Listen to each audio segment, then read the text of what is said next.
Bismillaahi Raxmaani Raxiim. Assalaamu calaykum waraxmatullaahi wabarakaatuh. Kulanti wacan wanaagsan idil ahaantiinba meel kastoo adduunka daafiisa ka joogtaan waa idin salaamay. Kusoo dhawaada muuqaal cusub iyo channelkayga ayaan dhalaal cooking. Maanta maxaan idiin sidaa hooyooyinka naaska nuujinaya ayuu fiidiyogan ku socdaa. Haddii aad tahay hooyo nuujinayso naaskaagana caanaha uu ku yaryahay, haddaba ka faa'iidayso muuqaalkan insha Allah.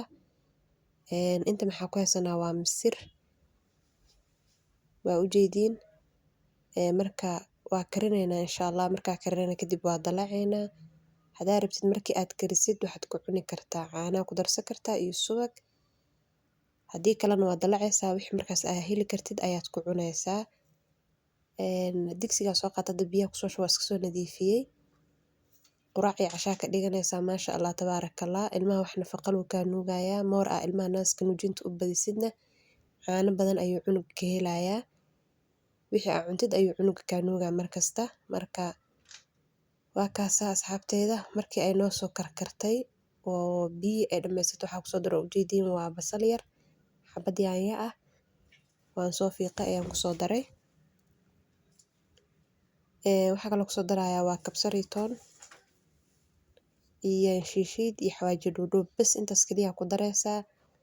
Si fiican u dalacay maasha Allah. Wixii aad haysatid markaas oo bur ah ama soor wixii aad heli kartaa ku darsanaysaa ku cunaysaa. Lagama sheekayn karo maasha Allah ilmaha naaska caano badan ay u siinaysaa insha Allah. Waxyaabo badan oo hooyada naaska caanaha u badinayo u kordhinayo waa soo gelin doonaa insha Allah. Hadda u jeediin way karkaraysaa. Dabka iskaga gaabiyay.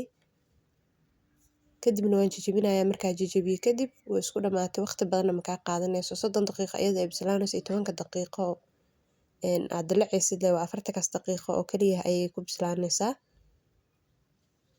Waatana markii ay soo bislaatay saanay ku soo baxday maasha Allah tabaarakallah.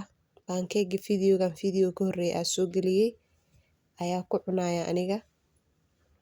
Asagana maasha Allah nafaqo miran u ahaa waa ukun iyo moos iyo caano ayaa laga hagaajiyay. Maasha Allah inaba caadi ma aha walaalahey qaaliga waxaan ka codsanayaa channelka inaad kor igu soo qaadaan subscribe like comment iga share ka iga dhistaan insha Allah muuqaalada ii daawataan. Waxyaabo badan ayaa idin soo wada insha Allah. Inta aan ku kulmi doono muuqaalada xiga waxaan idinkaga tagayaa idinkoo garab isiin doona insha Allah. Waan rajeynayaa inaad channelka kor igu soo qaadaan ayaan idinka codsanayaa sidaas in nabadgeliyo. وبالله توفيق والسلام عليكم ورحمة الله تعالى وبركاته.